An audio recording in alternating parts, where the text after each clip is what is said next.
क्या आपको पता है भगवान शंकर को अर्धनारीश्वर क्यों कहा जाता है?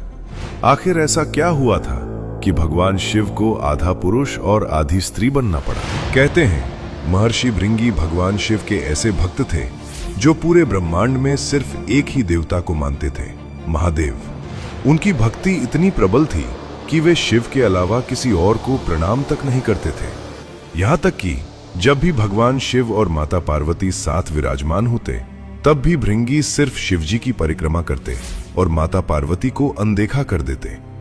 शुरुआत में माता पार्वती मुस्कुराती रहीं, लेकिन धीरे धीरे उन्हें एहसास हुआ कि भृंगी सिर्फ उन्हें नहीं बल्कि शक्ति के महत्व को ही नकार रहे हैं।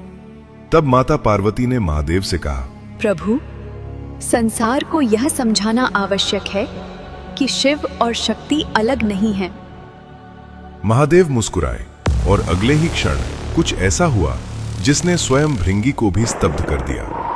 भगवान शिव और माता पार्वती का शरीर एक हो गया, आधा भाग शिव और आधा भाग शक्ति। एक तरफ वैराग्य, दूसरी तरफ सृजन।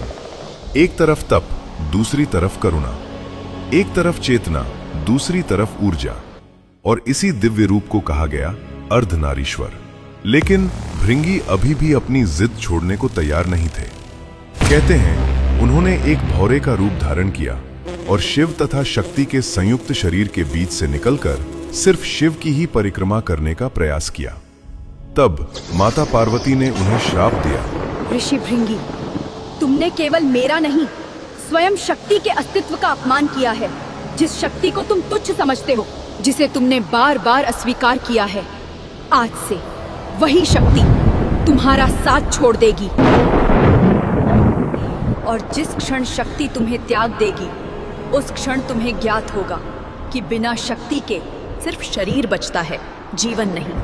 स्मरण रखो भृंगी, शिव और शक्ति को अलग देखने वाला स्वयं अपने अस्तित्व को खंडित कर देता है। और अगले ही क्षण भृंगी के शरीर से रक्त, मांस और ऊर्जा समाप्त हो गई। वे सिर्फ हड्डियों का ढांचा बनकर रह गए। तभी उन्हें एहसास हुआ कि जैसे शरीर बिना शक्ति के खड़ा नहीं रह सकता, वैसे ही शिव भी शक्ति के बिना पूर्ण नहीं है और शक्ति शिव के बिना दिशाहीन है।